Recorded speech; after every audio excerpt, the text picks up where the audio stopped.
Nang marinig ito, naging kulay abo ang mukha ng binata. Sinabi niya, bitawan mo ang kamay mo. Isa lang akong ordinaryong disipulo. Kahit sarili ko hirap akong protektahan. Isang malakas na boses ang biglang umalingaw-ngaw sa likuran ng binata. May taong lumabas mula sa loob ng barko para hulihin ang babae. Ang nasa itaas ay gustong hulihin siya ng buhay. Ang lalaking iyon naman ay patayin. Bahagyang lumingon ang binata. Nagawa na lang magreklamo at magmura ng isang beses. Lintik. Pagkatapos noon, paulit-ulit niyang tinawag ang babae para gisingin ito sa pagkatarantang. Wala nang oras para mag-isip pa. TSK. Binibini. Gumising ka. Hoy. Mabilis na ay nalalayan ng binata ang apo ng dakilang elder. Pinakita ang pagiging alerto habang nakatingin sa likuran at nagsabi, bahala na nga, binibini. Pahiram muna ng espada mo. Pagkatapos noon, ginamit niya ang kanyang kamay para isagawa ang pagkontrol sa espada. Bigla siyang tumalon sa espada. Karga ng binata ang magandang babae. Handa nang tumakas. Hindi inaasahan na ang lakas ng espadang ito ay napakahusay. Kaunting paggamit lang ng enerhiya niya ay mabilis na silang lumipad palayo sa lugar na iyon. Nakita ng mga taga-sektang sumisira ng dragon na tumakas siya. Kaya mabilis silang tumawag ng tulong para habulin. Tumakas sila. Habulin nyo. Sa likuran nila, isang disipulo ang gumamit ng kanyang kamay para isagawa ang isang eye technique. May paghamak niyang sinabi, HMPH. Gustong tumakas. Huwag kang umasa. Tinitigan niya ang papalayong anino ng binata. Lalong naging determinado siyang itutok ang target sa kanya at sinabing, isang basura na hindi pa umaabot kahit sa pagtatatag ng pundasyon stage. Mabilis na habulin at lipulin. Ang iba ay sumunod. Hinabol ang bakas ng espada ng binata. Ginamit ang lahat ng bilis para sundan at harangan ang kanyang daan patungo sa kaligtasan. Gayunpaman, ang binata at ang lumilipad na espada ay perpektong nagtutugma. Umikot sila ng ilang beses sa kalangitan at pagkatapos ay mabilis na humarurot palayo. Ilang segundo lang ang lumipas ay naglaho na sila ng walang bakas. Ang mga humahabol ay napasigaw nang makita ito. Nawala ang bakas. Ang taong kakatapos lang mag-target para sa mga kasamahan ay hindi maiwasang magtaka. Paano nangyari iyon? Paano naging ganoon kabilis ang kanyang bilis? Samantala, sa panig ng binata, matagal na siyang tumatakbo. Determinado siyang dumiretso para makatakas muna sa panganib. Hindi niya namalayan kung gaano nakatagal at kalayo ang kanyang tinakbo. Ginamit niya ang lahat ng kanyang lakas para paliparin ang espada. Halos maubos na ang enerhiya sa kanyang katawan. Naramdaman ng binata na hindi na niya kayang magpatuloy sa pagtakbo at huminga ng malalim. Ang takot ay kinakailangan. Sinubukan niyang i-activate ang isang mode sa sistema. Na-activate ang pinalakas na bilis X5. Agad na bumilis ang lipad ng espada. Nadagdagan ang bilis ng binata. Hindi niya maiwasang mamangha. Hindi ko inaasahan na pati ang bilis ng pagkontrol sa lumilipad na espada ay maaaring ma-activate ang pinalakas na epekto. Sa ganitong paraan, baka makatakas ako. At sa gayon, napakalayo na ng kanyang tinakbo. Nang makarating siya sa isang bangin na napapalibutan ng kagubatan, kung saan ang hangin ay kalmado. Huminto ang binata, humihingal na parang mapuputol ang hininga. Tumingin sa likuran para suriin. Naisip niya sa sarili. Siguro hindi na sila humahabol. Di ba? Noon lamang nagising ang babaeng karga niya. Umubo ito ng ilang beses. Nakita ito ng binata at nagsabi, gising ka na. Naramdaman ng apo ng dakilang elder na nakatakas siya sa isang sakuna. Tumingin siya sa paligid ng may pag-iingat at nagtanong, nakatakas na ba tayo? Nasaan tayo ngayon? Hindi masyadong sigurado ang binata sa kanyang hula. Hindi ko alam. Pero lumipad na tayo palayo sa larangan ng digmaan ng mga 70 milya. Nang marinig ito, biglang tumayo ang apo ng dakilang elder at nagsabi, hindi pwede, masyado pang malapit, nanalo ang sektang sumisira ng dragon sa labanang ito. Tiyak na hahabulin nila tayo. Lalo na ako. Nag-alinlangan siya at biglang bumulong. Hindi maaaring malantad ang kinaroroonan ko. Lumingon siya sa labas. Nagtataka na nagtanong, Kuya, bakit hindi na tayo lumilipad? Naiunat lang ng binata ang kamay na bumubuhat sa kanya. Ipinakita sa kanya ang espiritual na lakas sa kanyang katawan na humihina. Sinabi niya, hindi na sapat ang espiritual na lakas ko. Pagkatapos noon, Sabay silang lumapag sa isang luntiang lupa na puno ng damo. Tila ligtas ang lugar na ito para lumapag at magpagaling ng sugat. Sinubukan ng apo ng dakilang elder na tumayo sa lupa. Ngunit hindi sapat ang kanyang lakas kaya nawalan siya ng balanse at muntik ng matamba. Agad siyang sinalo ng binata. Nagpaalala, mag-ingat ka. Siya naman ay patuloy na sumisigaw sa sakit. Aray, aray. Sa bawat pagdikit niya sa binata, naramdaman ng apo ng dakilang elder ang antas ng kultibasyon nito. Nagtaka siyang nagtanong, ang iyong kultibasyon ay hindi pa umaabot kahit sa pagtatatag ng pundasyon stage. Paano mo nagawang ilabas ako? Talagang hindi makapaniwala. Sumagot lamang ang binata ng tapat. Marahil sa oras ng panganib ay lumabas ang potensyal ko. Anong gagawin natin ngayon? Kailangan nating bumalik agad sa sekta. Nang marinig ang dalawang salitang, sekta, napabuntong hininga ang babae. May traidor sa sektang pinagmulan ng langit. Siya ang Sam Iris sa lumilipad na barkong dragon. At nilason pa ako. Ngayon, ang aking lakas ay nagkakagulo. Hindi ko ito maibabalik kaagad sa maikling panahon. Wala ring magawa ang binata. Kumunat ang kanyang noo at nagdesisyon. Wala nang paraan. Titingnan na lang natin habang naglalakad. Sabay nilang ginalugad ang kasalukuyang lugar. Pansamantalang walang natuklasang bago. Biglang kinuha ng apo ng dakilang elder ang kanyang supot. Huminto at sinabi sa binata. Sandali. Nakita niyang kumuha ito ng isang espiritual na talisman. Nagtaka ang binata at nagtanong. Whoosh! Ibinigay ito ng apo ng dakilang elder sa kanya. Maikli niyang ipinaliwanag. Maaari lang nating subukan ang swerte. Gamitin mo ang iyong espiritual na lakas para i-activate ito. Kinuha ng binata ang talisman. Nagtatakang nagtanong pabalik. Anong klaseng talisman ito? Sumagot ang apo ng dakilang elder. Ito ay isang talisman ng pagtatago. Kayang harangan ng pag-scan ng kamalayan sa isang tiyak na antas. Ngunit hindi nito mapipigilan ang mga matataas na cultivator. Mabilis na sinindihan ng binata ang talisman. Ginamit ang kanyang enerhiya para i-activate ito. Agad na nag-update ang sistema ng kanyang estado. Na-activate ang pinalakas na epekto. Pagtatago X12. Naramdaman ng binata ang pagtaas ng enerhiya sa kanyang katawan. Tuwang-tuwa siyang sumigaw. Nis, sa pagkakataong ito, siguro wala nang problema. Maya-maya, nag-alok siyang pasanin ng apo ng dakilang elder para makapagpahinga ito at maibalik ang nawalang enerhiya. Inulit niya ang sitwasyon para marinig nilang dalawa. Ngayon nasa lupa tayo na may kagubatang tumatakip.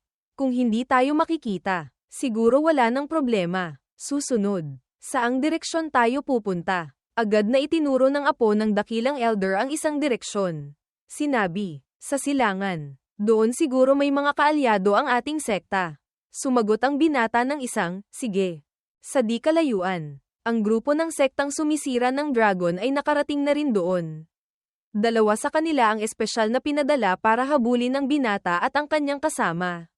Naghanap sila sa buong daan ngunit hindi pa rin nakita ang kanilang kinaroroonan kaya nagreklamo.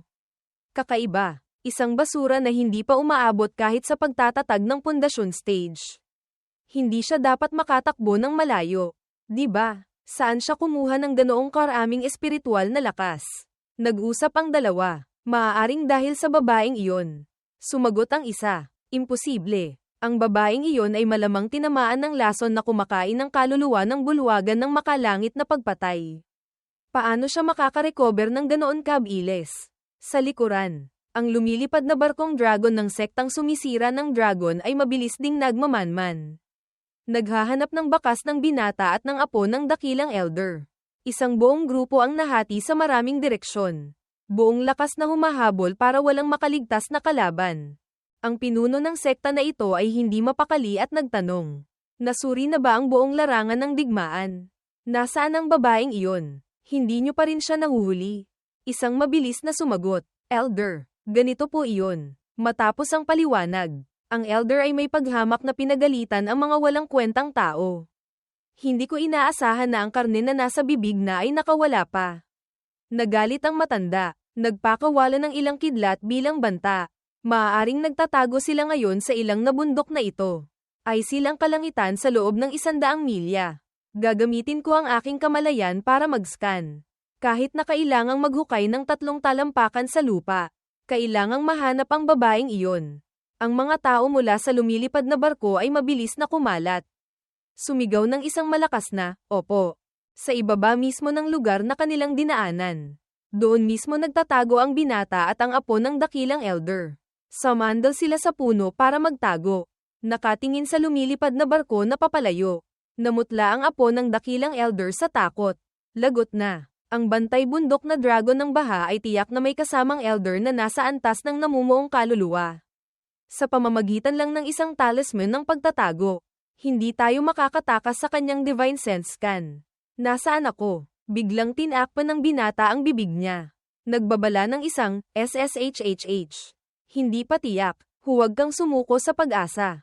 Maya-maya, nang tuluyan ng lumayo ang bantay bundok na dragon ng baha, sakalang nakahinga ng maluwag ang dalawa. Huminga ng malalim ang binata at sinabi, "Phew, sa wakas umalis na rin." Ang apo ng dakilang elder naman ay napaupo at namangha. Hindi ko inaasahan na hindi niya talaga tayo natuklasan. Talagang hindi makapaniwala. Samantala sa panig ng sektang sumisira ng dragon. Seryosong nagtanong ang elder sa kanyang mga tauhan. Sigurado ka ba na ang batang iyon ay hindi pa umaabot kahit sa pagtatatag ng pundasyon stage? Magalang na nagpaliwanag ang mga ito. Elder, sigurado po ako. Bagamat hindi ko alam kung bakit napakabilis ng kanyang bilis. Limitado pa rin ang kanyang espiritual na lakas. Siguradong malapit pa rin sila dito. Seryosong nagsalita ang matanda. Mukhang mayroong kayamanang maikong gamit ang babaeng iyon na kayang itago ang hininga. Hindi siya mahanap ng aking divine sense scan. Nang makita ng iba na tumikim ang matanda, pinagpawisan sila ng malamig, nag-ipit ng kamay at humingi ng utos. Ano po ang dapat naming gawin ngayon? Puno ng pagkamuhi ang mga mata ng matanda. Nagpasya siyang mag-utos. Gamitin ang teknik ng pagpapadala ng mensahe sa libong milya. I-deploy ang lahat ng disipulo na humahabol sa mga natirang taga-sektang pinagmulan ng langit pabalik. Hanapin ang bawat pulgada ng lupa sa loob ng 100 milya dito. Kapag may natuklasang kaina-hinalang bakas, I-report agad. Isang panibagong paghahanap ang nagsimula. Mabilis na isinagawa ng mga disipulo ng sektang sumisira ng dragon ang kanilang plano. Ang pinuno nila ay patuloy na gumamit ng I-technique sa buong paglalakbay para hanapin ang bakas ng binata at ng apo ng dakilang elder. Samantala, sila na nasa ibaba ay nagsusuri. Walang kamalay-malay na nagsasabi sa isa't isa. Kung ganito tayo maglakad, hindi talaga tayo makakatakas. Biglang may naramdamang kakaiba ang pinuno. Nagtaka siyang sumigaw ng isang, HMPH. Nagulat ang binata. Lahat ng kanyang kilos ngayon ay posibleng matuklasan. Kahit ang pagpigil ng hininga ay kailangan niyang tiisin. Walang naramdamang iba ang lalaki. Kaya mabilis siyang umalis. Siguro nagkamali lang ako ng pakiramdam. Ang binata at ang apo ng dakilang elder ay parehong tumingin sa langit. Naghihintay ng tamang pagkakataon para tumakas. Nang mapansin na posible ang sitwasyon, sumigaw ang apo ng dakilang elder. Mabilis. Samantalahin natin ito agad. Akma siyang tatakbo. Ngunit biglang hinawakan ng binata ang kanyang kamay at sinabi, "Sandali lang." Pagkatapos noon, tinakpan niya ang bibig ng apo ng dakilang elder at pinaalalahanan siyang huwag gumalaw. Isang sandali pa, isang anino ng taga-sektang sumisira ng dragon ang mabilis na lumipad. Swerteng hindi sila nakita sa ibaba. Noon lang binitawan ng binata ang kamay ng apo ng dakilang elder. Sinuri niya ang sitwasyon. Hindi tama. Mula kanina, mas marami tayong nakakasalubong na search teams. At mas nagiging maingat sila sa paghahanap. Hindi tayo pwedeng laging swertehin. Nag-aalala siya kaya pinagpawisan ang buong katawan habang iniisip. Ang pinakamasama ay ang multiplier ng pinalakas na epekto ay ganap na random. Napakadalas ng activation. Kung may pagkakataon na masyadong mababa ang multiplier ng pinalakas na epekto, na magdudulot ng pagkabigo sa pagtatago. Sa kaunting cultivation ko, tiyak na mamamatay ako. Ang apo ng dakilang elder sa tabi niya ay kinakabahang nagtanong. Ano ang gagawin natin ngayon? Nag-isip siya sandali at nagbigay ng pansamantalang plano. Hindi na tayo pwedeng magpatuloy pa. Para itong isang lambat na pumapalibot sa atin. Ang mga mata ng lambat sa unahan ay lalo lang liliit. Kumuha ang binata ng isang sanga at gumuhit ng ilang linya para ilarawan ang daan patakas. Nakikita ko na ang direksyon ng paghahanap na ito ay lahat galing sa unahan. Ang pangunahing direksyon ay iginuhit. Itinuro niya habang nagsasalita. Alam din nila na balak nating tumakas patungong silangan. Tiyak na maglalagay sila ng napakahigpit na depensa doon. Kaya pupunta tayo sa kabaligtarang direksyon. Tatakbo tayo patungong kanluran. Agad na kumilos ang dalawa ayon sa kanilang plano. Nakasalubong pa rin nila ang ilang disipulo ng sektang sumisira ng dragon na paikot-ikot sa kanlurang bahagi. Ngunit dahil sa espiritual na talisman, hindi sila natuklasan. Kumunat ang noo ng binata at naisip. Bagamat sa kabilang direksyon, mas kaunti nga ang naghahanap.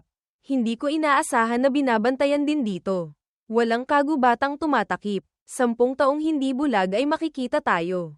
Sa pagkakataong ito, lagot na. Tumingin siya sa apo ng dakilang elder. Naisip ang isang mas mabilis na paraan. Nais niyang sumugal sa bilis. Diretsyong sumugod. Agad na tinanggihan niya ang plano. Muling pinag-isipan ng binata. Hindi pwede. Kahit na makalusot doon. Basta't makita tayo. Malalantad ang ating kinaroroonan. Ang elder na nasa antas ng namumuong kaluluwa at ang dragon ng baha na iyon ay mabilis na makakarating dito. Sa oras na iyon, mas malala pa ang sitwasyon kaysa hindi paglusot sa pagkubkob. Nakita ng apo ng dakilang elder na tahimik lang siyang nagmamasid at hindi nagsasalita. Mahina siyang nagtanong. Ano ang gagawin natin ngayon? Kailangan ba nating lumiko? Sumagot ang binata. Wala nang oras. Ang bilog ng paghahanap ay paliit ng paliit. Kung ganito, makukulong lang tayo hanggang mamatay. Ang tanging paraan ay mag-isip ng paraan para mabilis na mapatay siya para magkaroon ng pag-asa na makalusot. Tumingin siya sa mga tagasektang sumisira ng dragon na lumilipad sa langit. Lubhang nag-aalala, ngunit ang taong iyon ay nasa pagtatatag ng pundasyon stage. Sa lakas mo, hindi mo siya kayang labanan. Tiniis ng binata, ipinikit ang mga mata at sinabi, wala nang paraan, susugal na lang tayo. Bigla niyang hinawakan ang laylayan ng damit ng apo ng dakilang elder. Pinunit ang isang bahagi na nagpagulat sa kanya. Pagkatapos, pinahaba niya ang tela. Isinakay ang apo ng dakilang elder sa kanyang likod. Itinali ang tela sa kanilang dalawa ng maraming beses. Siniguradong hindi ito mahuhulog mula sa kanyang likod. Tumayo ang binata at nagbilin sa kanya. Sa pagkakataong ito, hindi kita kayang buhatin habang nakikipaglaban. Kaya kailangan mong kumapit ng mahigpit sa akin. Nakita ng apo ng dakilang elder ang sunod-sunod na kilos niya. Lahat ay ginamitan ng tamang lakas, na nagbigay sa kanya ng kakaibang pakiramdam kaya tumango na lang siya ng Natapos ng binata ang paghahanda. Hinawakan niya ang kanyang espada. Handa nang umalis. Ginamit niya ang kanyang lakas kasama ang espada para i-activate ang pinalakas na epekto. Na-activate ang pinalakas na bilis ng Technique X2. Hindi masyadong favorable, ngunit determinado ang binata na umalis. Kailangan ng umalis. Mabilis na napansin ng tagasektang sumisira ng dragon ang kilos sa ibaba.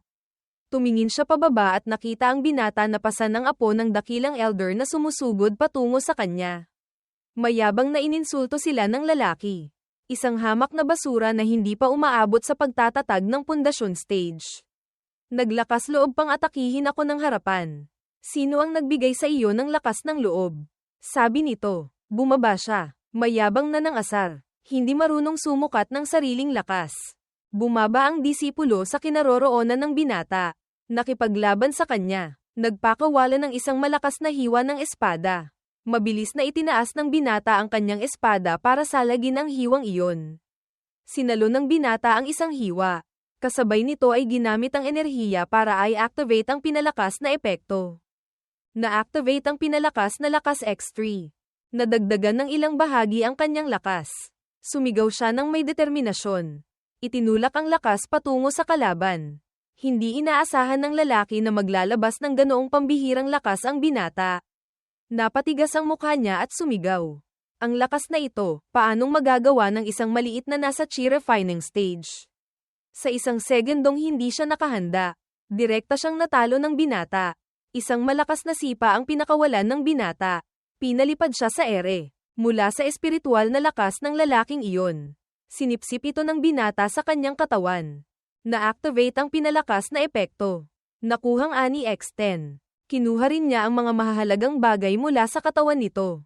Hawak ng binata ngayon ang isang maliit na supot. Tinitigan niya ito habang iniisip. Pati paghalughog sa bangkay ay maaaring ma-activate ang pinalakas na epekto. At 10 beses pa. Ang swerte ko naman. Ibinigay niya ito sa apo ng dakilang elder at sinabi. Hindi magtatagal ay matutuklasan ng kalaban na patay na siya. Tingnan mo nga para sa akin kung ano ang laman nito. Mabilis niyang binuksan ito para tingnan. Matapos tingnan ang laman, inisa-isa niya. May kaunting espiritual na bato lang. Ilang Paeldores na pampalapat ng enerhiya, at bigla siyang huminto. Tiningnan pa ng kaunti at sinabi, Teka, ang taong ito ay mayroon pang ilang Paeldores na pang-ipon ng enerhiya at Paeldores na pampanumbalik ng pinagmulan. Nagtatakang nagtanong ang binata, mahalaga ba ang dalawang ito? Ipinaliwanag ng apo ng dakilang elder. Karaniwan lang, ngunit para sa isang nasa pagtatatag ng pundasyon stage. Napakarami ng kanyang yaman. Ang Paeldores na pang-ipon ng enerhiya ay maaaring mapabilis ang pagbawi mo ng espiritual na lakas sa susunod na panahon. Malaking tulong ito sa atin ngayon. Inabot niya ang Paeldores sa bibig ng binata. Agad itong kinain ng binata at nilunok. Biglang nag-react ang kanyang katawan. Na-activate ang pinalakas na epekto. Epekto X4. Nakita ng binata ang sarili na bumibilis ng husto. Napasigaw siya. Naku po, ang lakas pala ng epekto nito. Mabilis na parang kidlat, lumipad silang dalawa patungo sa tuktok ng bundok sa kanluran. Maya-maya, natuklasan ng mga taga-sektang sumisira ng dragon ang bangkay ng kanilang kasamahan na nakahandusay sa lupa. Nakita siyang patay na may matigas na ekspresyon. Napagpasyahan ng kanyang kasamahan. Mula sa mga bakas, mukhang balak ng disipulong ito na direktang tapusin ang taong iyon. Ngunit hindi inaasahan na siya pa ang napatay. Hindi man lang nagawang pigilan ng kalaban. Naging tensyonado ang elder at nagsabi, hindi ba sinabi na ang magnanakaw na iyon ay hindi pa umaabot sa pagtatatag ng pundasyon stage? Ang mga disipulo ba ng sektang sumisira ng dragon ay pawang mga pabaya? Isang maliit na nasa chi refining lang. Paulit-ulit na nagkakaroon ng hindi inaasahang pangyayari. Gaano pa karaming enerhiya ng matandang ito at ng sekta ang aaksayahin ninyo? Nang marinig ito ng mga disipulo, natakot sila at namutla. Nagpakita ng galit ang elder. Naglabas ng kidlat sa mata na puno ng kasamaan bilang banta sa kanila. Kailangang mahuli ang babaeng iyon. Ano man ang mangyari, lahat ng disipulo, pumasok sa bundok at maghanap para sa akin. Ang makahanap o makapigil sa kanila, bibigyan ng malaking gantimpala ng sekta. Bumalik ang eksena sa binata at sa apo ng dakilang elder. Pansamantala silang nakaiwas sa panganib at nagpapatuloy sa kanilang pagtakas sa ibang kagubatan. Ngunit hindi pa sila nakakalayo. Natuklasan na ng apo ng dakilang elder na nakarating na rito ang mga taga-sektang sumisira ng dragon. Pinaalalahanan niya ang binata. Nakahabol na sila. Ang bilis. Tumingala ang binata at sinabi. Ang mga nasa langit ay nagbabantay sa kalangitan. Pinipigilan tayong tumakas. Ang search team sa lupa ay malamang mabilis ding makakahabol. Maya-maya, sa malawak na kagubatan kung saan sila nagtatago, biglang may bagong pangyayari. Isang malaking ibong espiritu ang lumitaw sa gitna mismo ng pormasayon ng mga disipulo ng sektang sumisira ng dragon. Kasabay nila itong lumilipad ngunit hindi alam kung ano ang layunin nito. Nagulat ang binata nang makita ang kakaibang halimaw na lumilipad sa kalangitan.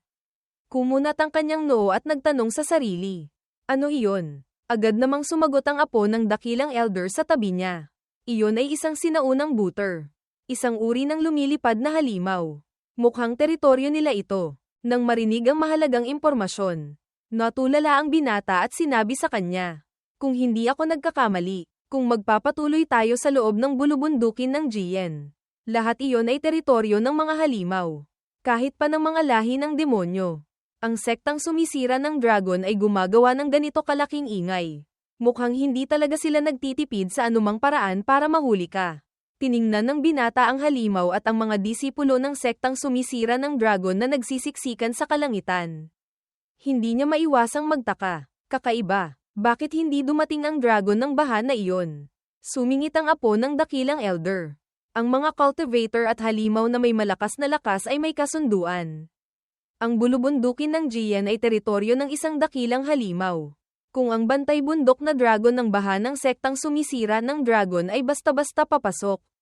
Katumbas iyon ng paghamon. Naintindihan ng binata, lumingon siya at nagbilin. Sige, Mukhang pansamantala. Hindi na natin kailangang mag-alala pa tungkol sa dragon ng baha na iyon.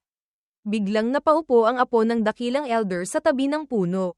Nag-aalalang nagtanong ang binata. Anong nangyari? Naramdaman ng apo ng dakilang elder ang kawalan ng pag-asa.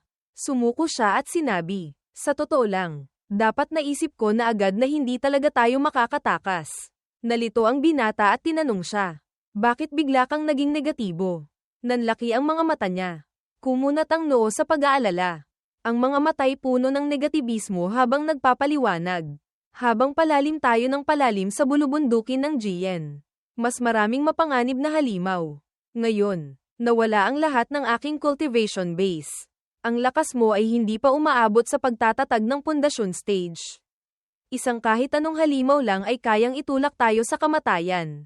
Sa lakas nating dalawa, kung magpapatuloy tayo, hindi tayo mabubuhay. Lumipas ang isang sandali. Pansamantalang walang kakaibang nangyari, nananatili silang tahimik doon at nag-iisip. Ang estado ay napakatigil. Nahirapan ang binata bago naglakas loob na magtanong. Ano ang gagawin natin ngayon? Susuko na lang ba tayo sa sektang sumisira ng dragon? Sa pagkakataong ito, matatag na sumagot ang apo ng dakilang elder. Hindi. Ako ang tagapagmana ng sektang pinagmulan ng langit. Nag-aaksaya sila ng lakas at pagsisikap para hulihin ako ng buhay dahil gusto nila akong gamitin para pilitin ang aking pamilya. Hindi ko sila hahayaang magtagumpay. Sumakit ang ulo ng binata. Naiinis niyang inulit ang sitwasyon. Hindi tatakas. Hindi rin sisuko. Ano ba talaga ang gusto mong gawin? Binibini. Bigla niyang kinuha ang kanyang espada at tinitigan ito. Matapos ang sandaling paglilinang at pag-breakthrough. Unti-unting naramdaman ng binata ang lakas na dumadaloy sa kanyang katawan. Naisip niya, talagang ang kahit anong gawin ko, pwede kong ma-activate ang pinalakas na epekto. Kahit sa paglilinang, nagpatuloy siya sa pag-iisip, ang epekto ay tumaas ng maraming beses. Ang bilis ng paglilinang ay tumaas din ng higit sa 10 beses. Kapag pinagsama, ang bilis ng aking paglilinang ay magiging ilang dosenang beses kaysa sa iba. Lumunok siya ng isa pang Paildores. Na-activate ang pinalakas na epekto. Epekto X5. Biglang naging alerto ang apo ng dakilang elder. Pinigilan niya ang binata. Baliw ka na ba? Ngunit hindi niya pinansin ang sinabi nito. Na-activate ang pinalakas na epekto. Bilis ng paglilinang X9. Lalo itong nagpataranta sa apo ng dakilang elder na sumigaw. Kahit na ang Paildores na pampalapat ng enerhiya ay tumutulong sa paglilinang. Kung gagamit ka ng napakaraming Paildores ng sabay-sabay, mapapahamak ka rin. Inilagay niya ang kamay sa katawan ng binata. Sinubukang damhin ang daloy ng espiritual na lakas nito. Nanlaki ang mga mata ng apo ng dakilang elder. Nagulat na napagtanto. Anong nangyayari dito? Ang kanyang espiritual na lakas ay mabilis na naiipon na parang isang walang katapusang balon na walang tigil sa pagsipsip ng espiritual na enerhiya. Malabo niyang naisip, imposible. Kahit gaano pa kagaling ang talento ko, hindi maaaring magkaroon ng ganitong bilis ng paglilinang. Kung magpapatuloy ito, agad siyang. Lumipas muli ang isang sandali. Nagulat na iminulat ng binata ang kanyang mga mata. Baliw na naramdaman ang masaganang espiritual na enerhiya na nasipsip. Tiningnan niya ang dalawang kamay na puno ng dumadaloy na espiritual na lakas. Sinasabi ng kanyang kutob, bumulong siya. Maituturing na ba akong nag-breakthrough sa pagtatatag ng pundasyon stage? Ang apo ng dakilang elder sa tabi ay nagulat ding nagtanong. Paano mo nagawa iyon? Lumapit siya para tanungin siya. Ito ay malinaw na mga ordinaryong Paildores na pampalapat ng enerhiya lang. Bakit ka naging ganyan? Umiling ang binata na parang walang alam. Maaaring dahil espesyal ang aking pangangatawan. Napakaganda ng epekto ng pagsipsip ko ng Paildores. Hindi masyadong naniniwala ang apo ng dakilang elder. Ngunit kahit ganoon, hindi pa rin ito maipaliwanag. Bigla, sa ibang lugar, may tumahol na espiritual na aso ng paulit-ulit. Oh, mabilis na napansin ng disipulo ng sektang sumisira ng dragon ang pagiging excited nito. Sumigaw siya, mabilis. Naamoy ng espiritual na aso ang kaina-hinalang amoy. Dito naman, naramdaman ng binata ang papalapit na panganib. Mabilis niyang niyakap ang apo ng dakilang elder at hinimok. Dali, binuhat niya ito. Nagmamadaling ipinaliwanag. Ngayon nasa pagtatatag ng pundasyon stage na ako. Hindi pa tiyak na hindi tayo makakatakas. Pagkatapos noon, ginamit ng binata ang kanyang bagong teknik. Buong puso at lakas na inactivate ang pinalakas na epekto. Na-activate ang pinalakas na epekto. Bilis X4. Na-activate ang pinalakas na epekto. Pagtatago X3. Mabilis na parang kidlat. Lumipad siya sa himpapawid. Tumingin ang apo ng dakilang elder sa kanya. Malabo pa rin ang pagkaunawa sa kakayahan ng lalaking ito habang iniisip. Sa loob lang ng ilang minuto ay nag-breakthrough sa pagtatatag ng pundasyon stage. Talagang hindi makapaniwala. Siguro kaya niya talaga. Seryosong nagtanong ang tagapangasiwa sa mga disipulo ng sektang sumisira ng dragon. Nasaan ang tao? Hindi ba sinabi na natagpuan na ang kinaroroonan? Nakatayo siya sa tuktok ng ulap. Kalmadong nakatingin sa mga walang kwentang tao sa ibaba. Sumulyap ang mga tao sa ibaba pataas. Walang nagsalita. Natatakot na nagulat ang ilan. Tagapangasiwa, natagpuan na po talaga namin sila. Ngunit ang espiritual na aso ay nawalan ng amoy sa kalagitnaan ng paghabol. At nawala rin ang mga bakas ng paa nila dito. Biglang natigilan ang tagapangasiwa, lumingon sa likuran, na tila may napansin. Tiningnan niya ang kakaibang bagay. At agad na naisip, nagpakawala ng espiritual na lakas. Hindi ba't ang batang iyon ay hindi pa umaabot sa pagtatatag ng pundasyon stage? Nag-breakthrough ba siya sa sandaling ito? Itinuro niya ang kamay at nagutos. Kung tumakbo na sila pauna, magpadala ng signal sa lahat ng search team sa lupa sa paligid. Simula dito, pumunta sa unahan, magsagawa ng masusing paghahanap para sa akin. Hanggang sa mahanap ang dalawang iyon. Bumalik ang eksena sa binata. Pareho pa rin silang bumibilis sa pagtakas. Lumundag ang binata, marahas na ginamit ang espiritual na lakas para kontrolin ang direksyon ng kanyang paglipad. Nakita ito ng apo ng dakilang elder at pinaalalahanan siya. Ang paggamit mo ng espiritual na lakas ay masyadong marahas. Kung magpapatuloy ka ng ganito, kahit nasa pagtatatag ng pundasyon stage ka na, mabilis na mauubos ang iyong espiritual na enerhiya. Naiinis na sumagot ang binata. Ano ang gagawin ko? Isa lang akong disipulo sa pangalan. Wala pang nagturo sa akin. Mabilis niyang idinikit ang kamay sa gilid ng pisngi nito. Mahinang pinakalma. Ang espiritual na enerhiya ay ang esensya ng lahat ng bagay. Pagdating sa pagtatatag ng pundasyon stage, mas marami itong gamit para sa iyo. Papasanin ang iyong mga pasanin. Poprotektahan ang iyong isip. Idinikit niya muli ang kamay sa dibdib nito. Matatag na ipinaliwanag. Sundin mo ang gabay ko. Subukang ipamahagi ng pantay ang lakas na ito sa bawat bahagi ng iyong katawan. Huwag mong gamitin ng masyadong marahas. Natulala ang binata nang maramdaman ang pag-activate ng pinalakas na epekto. Na-activate ang pinalakas na epekto. Pag-unawa X12. Ang buong katawan niya ay umapaw sa espiritual na enerhiya. Gama ng pakiramdam ng ilang bahagi. Dumiretso siya ng lipad pataas. Ang diwa ay tumaas ng husto. Tuwang-tuwa ang binata na sumigaw. Mukhang nakuha ko na ang pakiramdam. Ang pakiramdam na ito, ang espiritual na enerhiya ay tila bumubuo ng isang larangan sa loob at labas ng aking katawan. Parang isang transparent na baluti. Nagulat na nanlaki ang mga mata ng apo ng dakilang elder. Mahinang sumagot, tama ka, ang bilis mong matuto. Sabi nito, nagpatuloy siya sa paglipad. Habang siya naman ay nakatingin lang sa kanya at iniisip. Kahit ako. Pagkatapos kong mag-breakthrough sa pagtatatag ng pundasyon stage, kinailangan ko pa ng kaunting panahon bago ko ito naunawaan. Ikaw, nagawa mo agad itong maunawaan. Ganyan kataas ang talento mo. Bakit isa ka lang disipulo sa pangalan?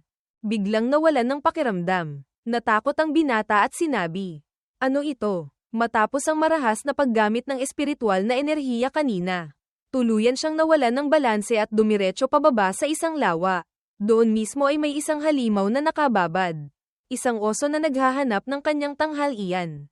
Nang makita na may sumalakay, naging alerto ito. Tumingala ito sa kanilang dalawa na may mabangis na mukha. Sabay na natakot at sumigaw ang binata at ang apo ng dakilang elder. Mag-ingat. Pagkatapos noon, tinapakan ng binata ang ulo ng oso na parang tuntungan.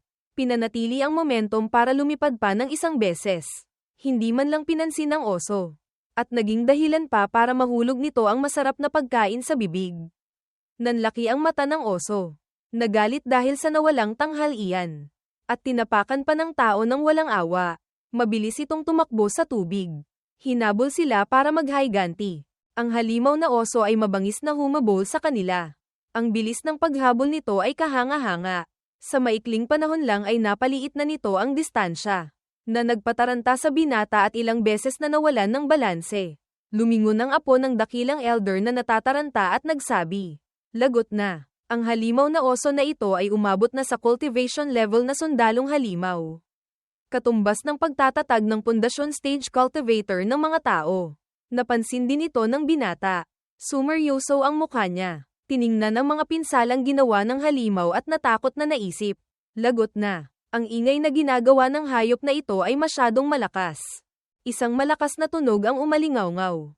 Lumikha ng pagyanig na nakakuha ng atensyon ng mga tagasektang sumisira ng dragon. Sumigaw sila ng isang HMPH. Napansin ng isang disipulo ang sitwasyon at tinawag ang mga kasamahan. Doon may halimaw na nag-ambala.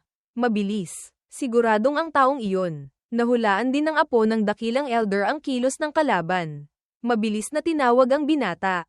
Hindi maganda. Natuklasan na nila tayo. Sumulyap ang binata. Maingat na sinuri ang sitwasyon sa harap. Pagkatapos ay itinaas ang epekto.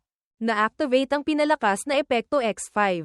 Mahigpit niyang niyakap ang apo ng dakilang elder habang sinasabi, "Susugal na lang tayo. Kumapit ka ng mahigpit sa akin." Samantala, ang pagwawala ng halimaw ay lalong lumalala. Ang buong katawan nito ay naglalabas ng nakamamatay na aura. Determinado siyang makipaglaban hanggang kamatayan. Naghanda ang binata. Handa nang isagawa ang kanyang teknik. Na-activate ang pinalakas na bilis X8. Umikot siya sa paligid ng halimaw na oso at pagkatapos ay lumipad ng diretso pataas gamit ang espada. Mabilis na natuklasan ng mga taga-sektang sumisira ng dragon ang bakas ng kanyang espiritual na lakas. Sabay-sabay silang sumigaw. Nakita na. Nandoon sila. Mabilis. Pigilan sila. Isang lalaki ang hindi maintindihan kung bakit nakatayo lang at hindi gumagalaw. Tila may naramdaman siyang kakaibang lakas. Sa harap ng kanyang mga mata ay malinaw na lumitaw ang imahe ng binata at ng apo ng dakilang elder na direktang lumilipad patungo sa kanila. Para siyang isang espiritual na dragon na paikot-ikot na lumipad sa gitna ng mga disipulo at pagkatapos ay tumakas. Ang kilos na ito ay tumama sa amor proprio ng mga taga-sektang sumisira ng dragon. Sinundan nila ang bilis niya at nagkomento, "Ano iyon? Hindi ba't hindi pa siya umaabot sa pagtatatag ng pundasyon stage? Anong klaseng bilis iyon? Sa bilis na iyan, maniniwala akong gintong ubod stage na siya." Ang mata ng sektang sumisira ng dragon, pinuno, ay hindi maiwasang magalit din. Ang espiritual na lakas na ito, ang taong ito ay talagang nasa pagtatatag ng pundasyon stage na. Lumingon siya para paalalahanan ng mga kasama. "Huwag kayong mataranta. Kakataas lang ng taong iyon sa pagtatatag ng pundasyon stage. Tiyak na gumamit siya ng kung anong lihim na teknik. Hindi iyan magtatagal. Lahat kayo, habulin nyo." Naintindihan ng mga natirang tao ang ibig sabihin.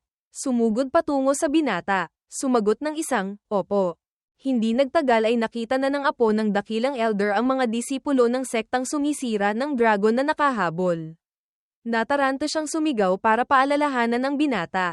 Nakahabol na sila. Pinilit ng binata ang kanyang katawan. Sinubukang tumakbo ng buong lakas at pinakalma siya. "Huwag kang mataranta. Malapit na tayo." Ang paghabol ay nagpatuloy. Ang bilis ng dalawang panig ay dikit na dikit at mahirap tansyahin. Isang mayabang na disipulo ang sumigaw. Sa huli, kada rating lang naman sa pagtatatag ng pundasyon stage. Mas mabilis lang ang pagkontrol sa espada. Makakagawa pa ba siya ng himala? Bumilis sila. Nagbilinan sa isa't isa. Determinado silang mahuli ang target.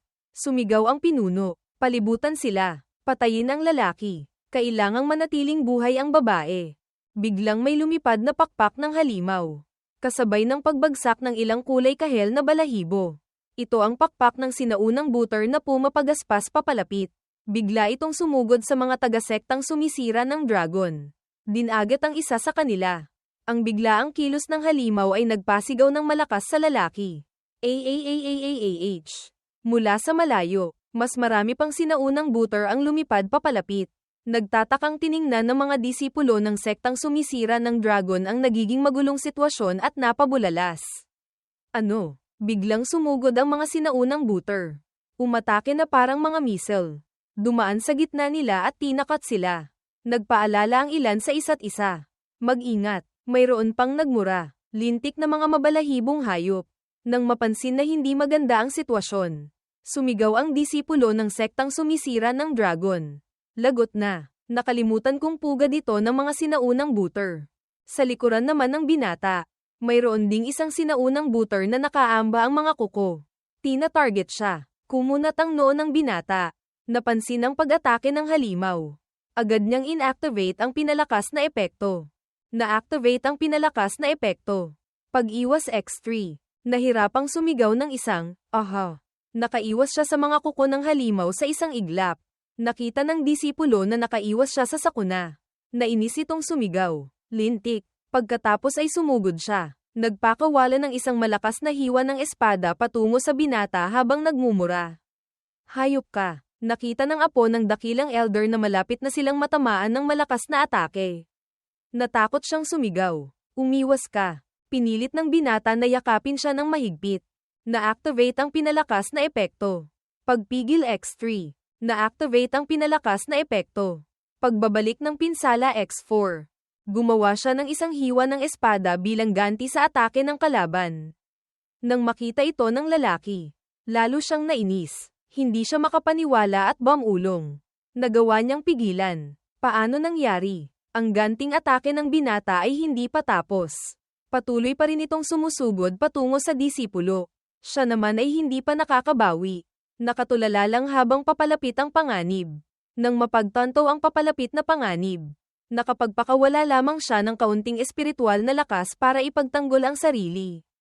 Tiniis ang galit ng atake. Pinigilan niya ang sakit. Sumimangot at sumigaw. Imposible. Nasa ikapitong antas ng pagtatatag ng pundasyon ako. Isang atake lang. Paano niya nagawang sirain? Pagkatapos noon, ang mga sinaunang booter ay biglang lumipad diretso sa kanyang harapan. Na nagpatakot sa kanya. Nanigas ang buong katawan niya at nautal na sumigaw. Hindi. Hindi, hindi. Ang binata ay tumatakas. Lumingon siya sa likuran para tingnan ang sitwasyon at nakita na ang mga taga-sektang sumisira ng dragon ay nalito na dahil sa tulong ng grupo ng sinaunang booter. Huminga siya ng maluwag. Naisip, mabuti. Kailangan ko lang makatakas sa mga humahabol na ito. Tapos gagamitin ko ang makapal na kagubatan para magtago. Siguro, hindi pa niya natatapos ang iniisip. Sa sumunod na segundo, nanlaki ang mga mata niya sa pag-iingat sa pagbabago sa likuran. May isang taong sumugod, lumipad ng ilang beses sa gitna ng labanan.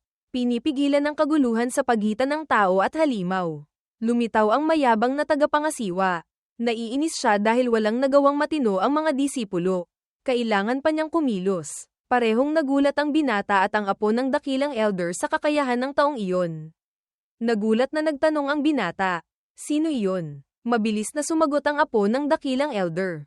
Iyon ang tagapangasiwa ng sektang sumisira ng dragon. Nasa gintong ubod stage. Kumunat ang noo ng binata. Napakagatlabi at sinabi, gintong ubod stage. Natakot siya sa kanyang isip. Lagot na, kahit may sistema ng pinalakas na epekto ako. Ang pagkakaiba sa gintong ubod stage ay masyadong malaki. Sinamantala ng apo ng dakilang elder na magbilin sa kanya. Ang ganting atake kanina. Kaya bang labanan siya noon? Kinakabahang sumagot ang binata. Paano mangyayari iyon? Nasa gintong ubod stage siya. Isang buong antas ang lamang niya sa akin. Maliban na lang kung kailangan niya tayong katakutin. Idiniin niya ang isang salita. Katakutin. May paraan ako. Mamaya, gamitin mo ako bilang panangga.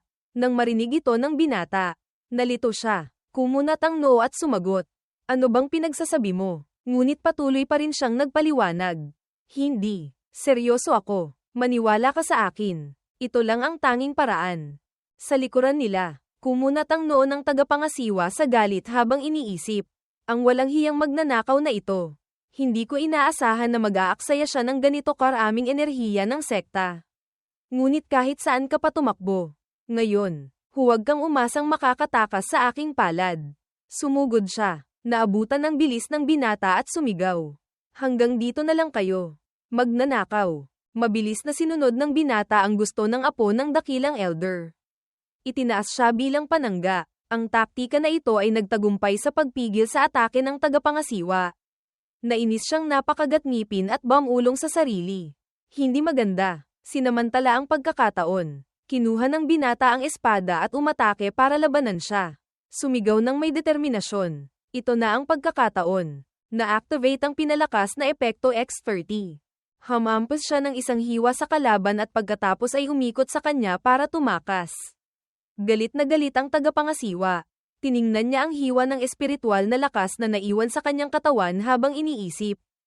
Isang maliit na nasa pagtatatag ng pundasyon stage lang. Sino ba talaga ang batang ito?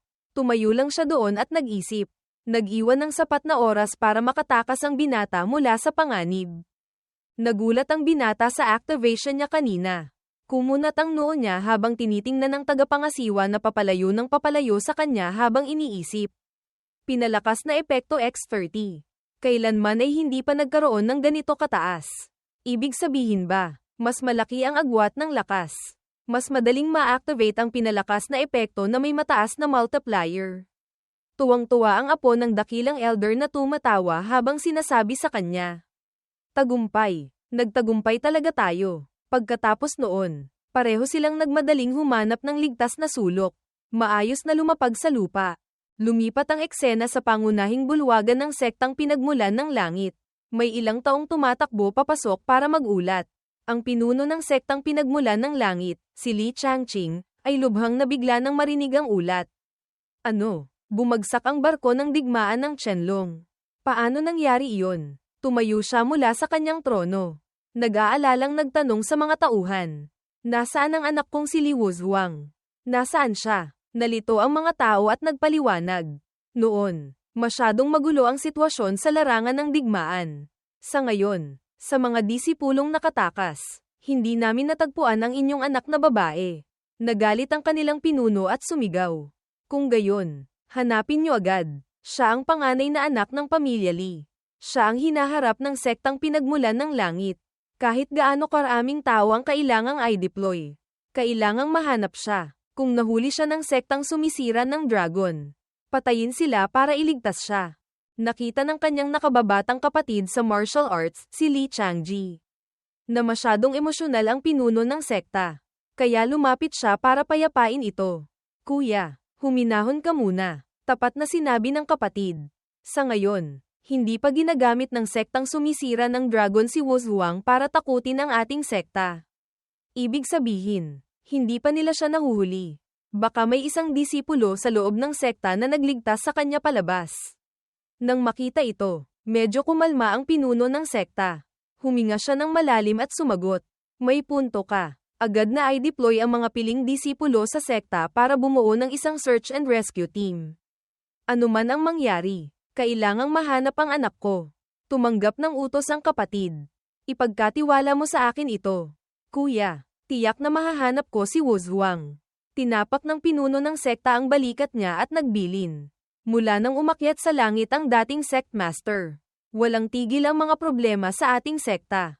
Ngayon, kahit ang ating ama ay nasugatan at kinailangang mag-secluded cultivation. Sa iyo ko lang ito maipagkakatiwala. Mabilis na sumagot ang kanyang kapatid. Aayusin ko na ang mga tao ngayon. Sabi nito, tumalikod ang kapatid para umalis. Ngunit may isang mahiwagang ngiti sa kanyang mga labi na tila may binabalak. Lumipat ang eksena sa isang malaking lugar ng mga tao. Napapalibutan ng masiglang kapaligiran. Ang mga tao ay dumarating at umaalis ng siksikan. Sa maingay na palengke ng bayan, ang mga tao ay nagbebenta ng mga kalakal. Balat ng higanteng rhino dito. Pinakamahusay na material para sa paggawa ng baluti. Unahan na lang. Tapos may isa pang nagbebenta. Bagong gawang Pyeldoris na pang-ipon ng enerhiya. 3 espiritual na bato bawat isa. 10 espiritual na bato para sa 3. Sa daan papasok sa bayan. Tahimik lang na nakikinig ang binata at ang apo ng dakilang elder sa masayang bentahan. Minsan ay nakakarinig pa ng mga bagong balita tulad ng, nagsara na ang sektang 10,000 bagay ng Jiangnan. Nagsara na ang sektang 10,000 bagay ng Jiangnan. Ang walang hiyang sect master ay may utang na ilang daang libong espiritual na bato. Tumakas kasama ang kanyang kerida. May isang mangangalakal pa na malungkot na nagrereklamo. Wala na kaming magagawa. Ang mga sandatang gawa sa malamig na bakal na orihinal na presyo ay mahigit 3,000, mahigit 2,000, mahigit 1,000, ngayon lahat ay 500 na lang. Narinig ito ng binata at napangiti habang iniisip. Lintik, 1 linggo kaming naglakbay sa bulubundukin ng GN. Sa buong daan ay kailangan kong umasa sa aking pinalakas na epekto ng pagtatago para maiwasan ang hindi mabilang na halimaw. Ngayon, sa wakas nakabalik na rin sa sibilisadong mundo. Lumingon siya sa apo ng dakilang elder. Tinulungan siyang tanggalin ang alikabok sa gasgas sa tabi ng kanyang pisngi. Mahinang nagpayo, mas mabuti pa ring mag-ingat tayo. Bagamat hindi ito teritoryo ng sektang sumisira ng dragon. Baka may mga especially iya ang kalaban. Mabilis na sumagot ang apo ng dakilang elder. Tingnan muna natin kung makakabili tayo ng Pyldores na pangalis ng lason. Pagkatapos ay maghanap tayo ng balita tungkol sa sekta bago tayo magplano. Sabi nito, naglakad pa sila ng kaunti. Pagkatapos ay pumasok sa isang tindahan para tumingin ng mga gamit.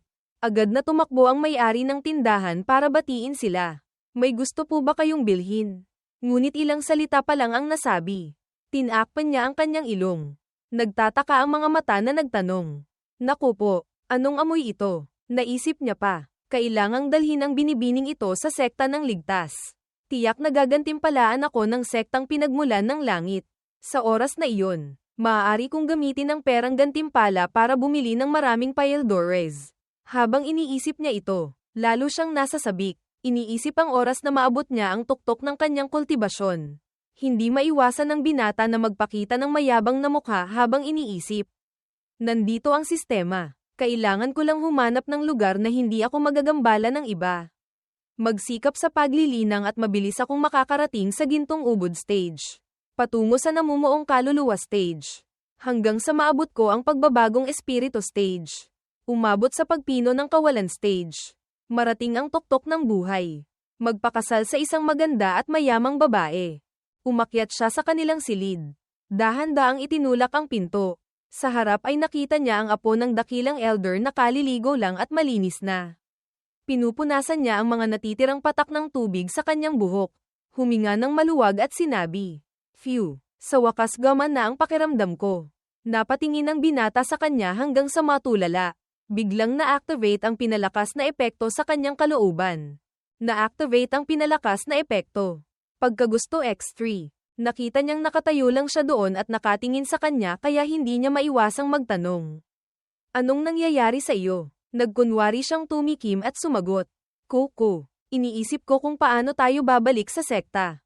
Sa kanyang isipan, naisip niya, noong nasa bundok kami, lagi kaming tumatakas. Hindi ko talaga inaasahan na pagkatapos maligo ng batang ito ay ganito pala siya kaganda. Agad namang sumabat ang apo ng dakilang elder. Ikaw. Mas mabuting isipin mo muna kung paano aalisin ang lason ko. Nasa gintong ubod cultivation base ako. Basta't makarecover ako. Kapag naharap tayo sa panganib sa hinaharap, hindi ako magiging walang magawa.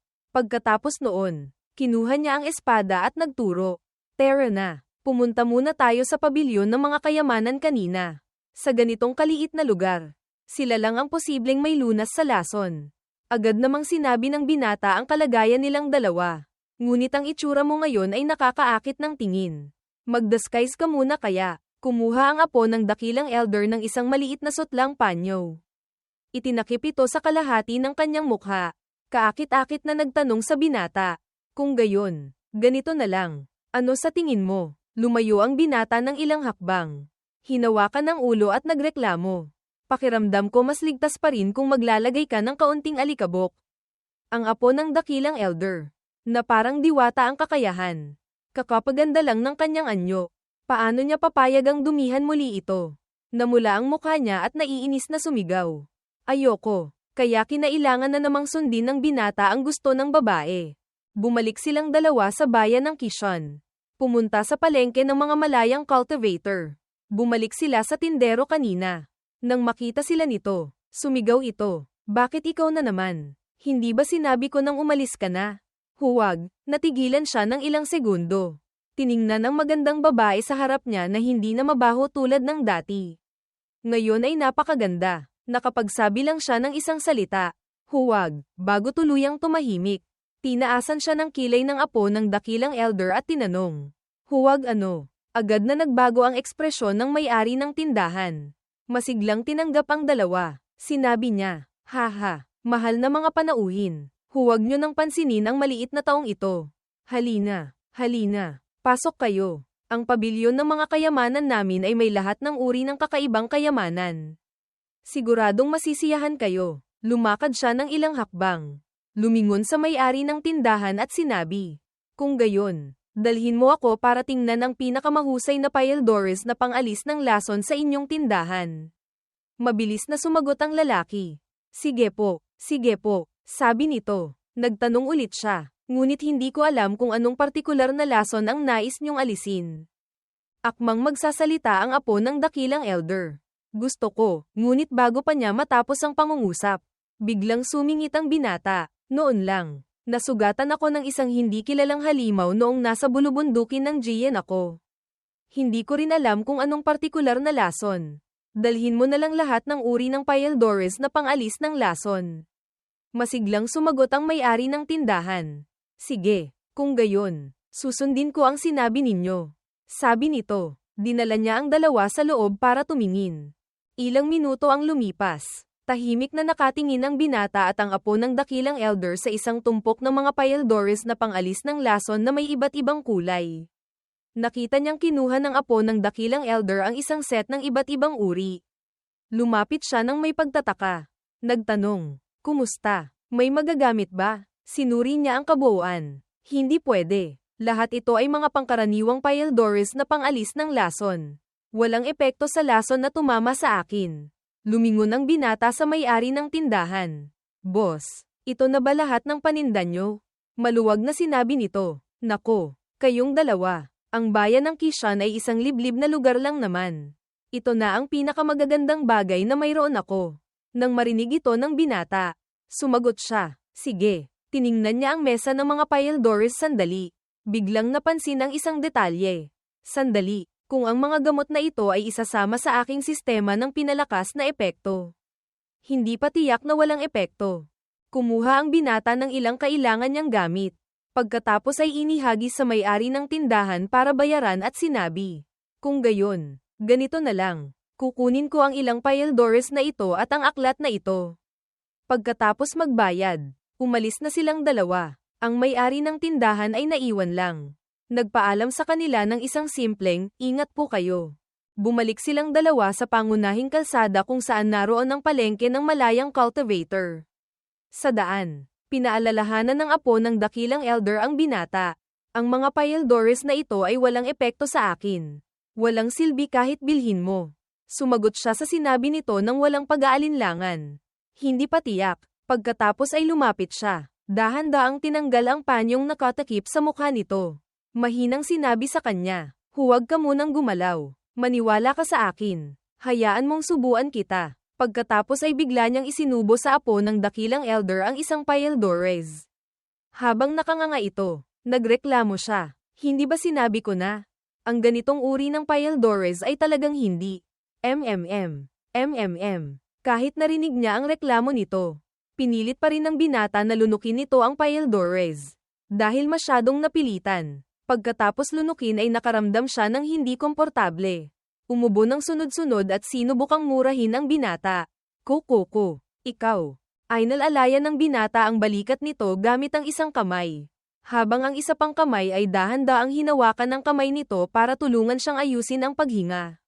Siya naman ay hindi pa rin komportable at walang tigil sa pagrereklamo. Ang taong ito, nakikinig ka ba talaga sa akin? At saka, bitawan mo ako. Matigas na hindi binitawan ng binata ang kamay nito. Sumeryoso ang mukha at sinabi sa kanya, hindi pwede. Kailangan kong maghintay hanggang magsimula ang epekto ng gamot. Pagkatapos noon, nakatanggap ang apo ng dakilang elder ng activation ng pinalakas na epekto. Na-activate ang pinalakas na epekto. Epekto ng pag-alis ng lason X6. Naramdaman ng binata ang pagbabago ng aura sa katawan nito at napasigaw. HMPH. Pagkatapos, ang apo ng dakilang elder at ang binata ay nanatiling nakatayo roon sandali. Parehong hindi nagsasalita, na nagpataka sa apo ng dakilang elder. Ang taong ito, Malinaw naman na dati pa. Bakit bigla niyang sinamantala ang pagkakataon para bastyusin ako ng ganito? Biglang naramdaman ng apo ng dakilang elder na uminit ang kanyang kamay. Mabilis niyang itinaas ito para tingnan at nakita na ang isang bahagi ng kanyang lakas ay malabong naglalabas ng kaunting espiritual na enerhiya. Natulala siyang napabulalas. Anong nangyayari? Naalis na ba ang isang bahagi ng lason? Ang aking cultivation base ay bumalik na sa chi refining stage.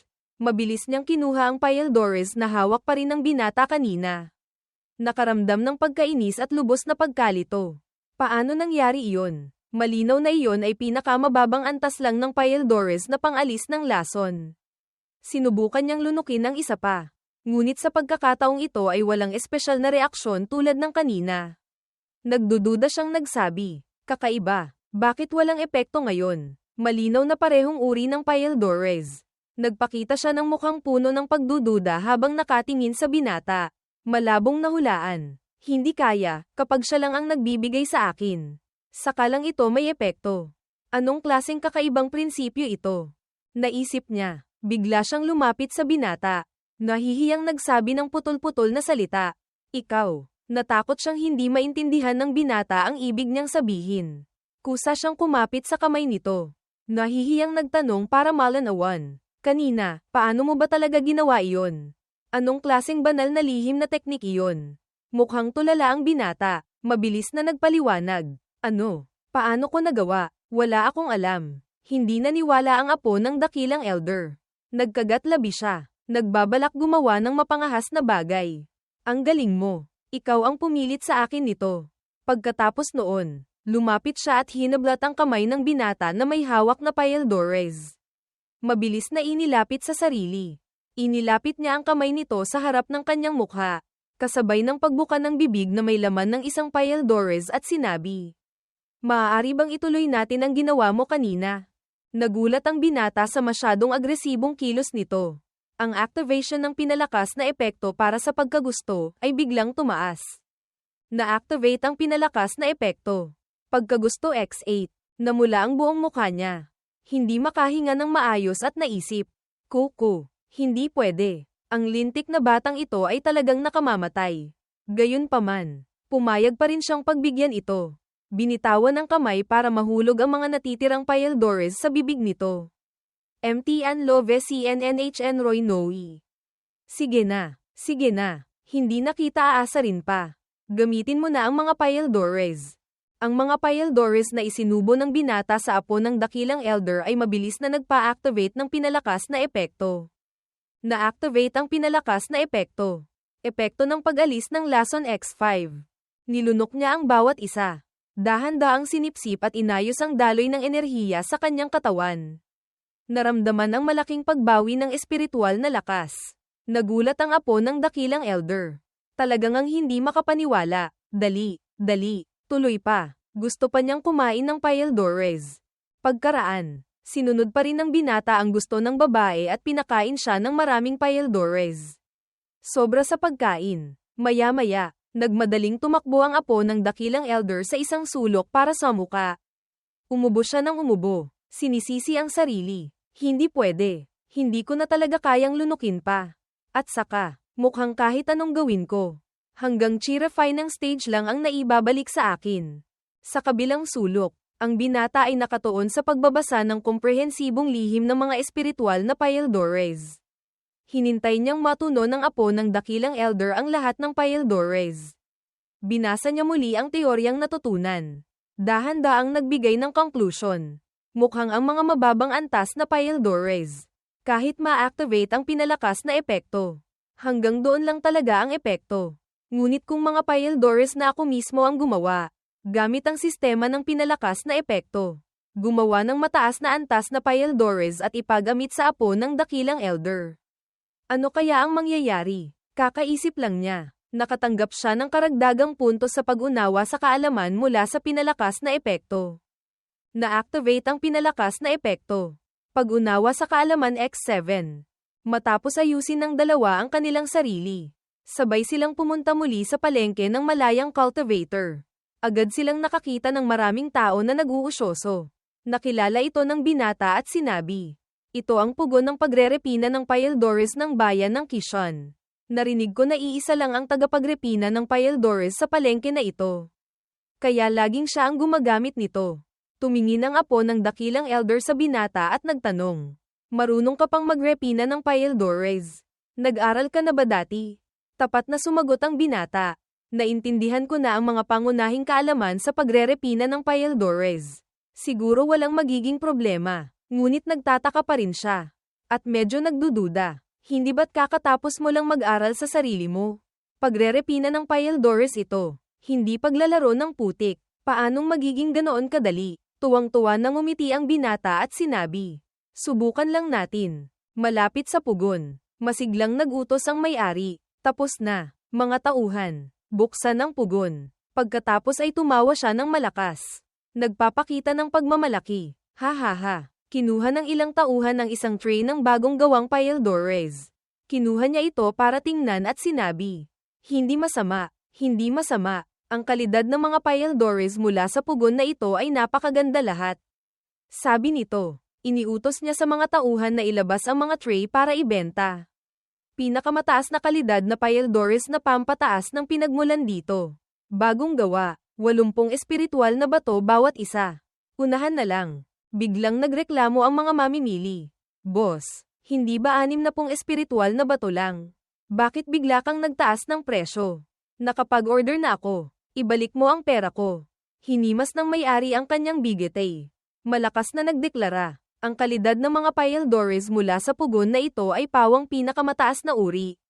Kung gusto nyong bumili, bumili kayo. Kung hindi, umalis kayo. At kung gusto nyong ibalik ang pera, sige lang. Ngunit pagkatapos nito, huwag na kayong babalik dito para bumili pa. Isang mangangalakal ang galit na nagsabi. Ang lintik na ito, sa lugar na tulad ng bayan ng Quezon. Siya lang ang tagapagrepina ng Payaldores. Ang sama talaga, sumang-ayon ang iba. Hay, ano pa bang magagawa natin? Sino ba namang may kasanayan? Biglang sumigaw ang binata sa gitna ng mga tao. Boss, hindi ako bibili ng Payaldores. Gusto kong gamitin sandali ang pugon na ito. Nakita ng may-ari na nagboluntaryo siya at nagtaka. Isa kang tagapagrepina ng Payaldores. Pagkatapos ay nag-isip siya sandali. Ano ito? May kapwa ba sa propesyon na dumating sa bayan ng Quezon para agawin ang negosyo ko? Diretsyong sinabi ng binata, hindi po, gusto ko lang subukan. Hindi ba't ang pugon na ito ay pwedeng gamitin ng lahat? Pwede bang umalis muna kayo at ang mga paninda nyo sandali? Ngunit isang mapanlinlang ng ngiti ang lumitaw sa kanyang mga labi. Hindi naman sa hindi pwede. Ngunit lahat ng bagay ay dapat may unahan at hulihan. Ang pagpapahiram sa iyo ay makakaabala sa aking negosyo. Ganito na lang, 500 espiritual na bato. Ipapahiram ko sa iyo ng 1 oras. Ano sa tingin mo? Hindi pa nakakapagsalita ang binata ng mainis na sumingit ang apo ng dakilang elder at pinagalitan ang may-ari. Ano bang pinagsasabi mo? Ang pugon na ito ay pagmamay-ari ng publiko. Bakit kailangang bigyan ka namin ng ganyang kalaking pera? Hindi pumayag ang may-ari na magpatalo sa isang babae. Tumikim din siya at sumigaw. May unahan at hulihan. Kung gusto mong umarkila ka. Kung hindi, umalis ka. Kung gagambalain mo pa ang negosyo ko, tatawagin ko ang mga tagapagpatupad ng batas. Ang ibang mga ngalakal ay hindi na natiis ang pagiging makasarili at sakim ng may-ari. Kaya sabay-sabay silang nagprotesta. Ano ba yan? Kailan pa naging iyo ang pugon na ito? Tama, bakit hindi mo siya payagang gumamit? Nakikita ko, malinaw na takot kang maagawan ng negosyo. Sige, tawagin mo ang mga tagapagpatupad ng batas dito. Tingnan natin kung sino ang nasa katwiran. Nakita ng may-ari na lahat ng tao ay nasa iisang panig laban sa kanya kaya nainis siya at hindi makapagsalita. Naisip, isang grupo ng mga pobreng demonyo. Ngayon naglakas loob kayong saktan ako. Mamaya tataasan ko pa ang presyo para malaman ninyo. Maya-maya, dumating na ang mga tagapagpatupad ng batas para ayusin ang sitwasyon. Dumating sila bilang isang malaking grupo sa lugar ng pugon. Ang pinuno ng grupo ay tumingin sa binata. Unang nagsalita, alam ko na ang lahat ng nangyari. Tinatanong kita, marunong ka bang magrepina ng Payaldores? Maikling sumagot ang binata, siguro po alam ko. Pagkatapos noon, lumingon ang pinuno sa may-ari at inutusan siyang payagan ng binata na gumamit ng pugon.